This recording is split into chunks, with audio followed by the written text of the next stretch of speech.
মানে এটাকে মনে হয় যে এই রাজনীতিতে যোগ দেবে এই কারণে, না মানে এই বক্তব্যটাকে আপনি কিভাবে দেখেন? এই বক্তব্যটা ওনার একটা নিজস্ব বক্তব্য। একজন দেশের নাগরিক হিসেবে উনি ওনার কথা বলেছেন। ওনার কথা প্রমাণ পাওয়ার জন্য ওনাকে এবং আমাদেরকে এবং জাতিকে অপেক্ষা করতে হবে। ভোট আসলে দেখা যাবে এদেশের জনগণ কতটা জামাত ইসলামীকে পছন্দ করে।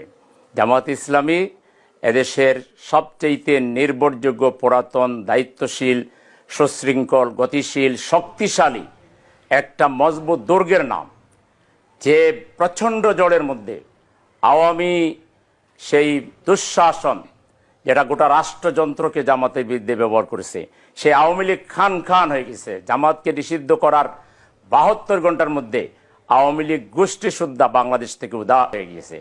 সেই জামাত ইসলামীকে জনগণ কতটা ভালোবাসে সেটা শুধু সময়ের অপেক্ষা মাত্র। এখন এদেশের নাগরিক হিসাবে যারা যাদের নিজস্ব চিন্তা চেতনা আছে, বিভিন্ন জন বিভিন্নভাবেই যাদের স্বপ্ন আছে, যার যার জায়গা থেকে সে কথা বলুক, মোস্ট ওয়েলকাম। এটা আমরা এটাকে ভয় করি না।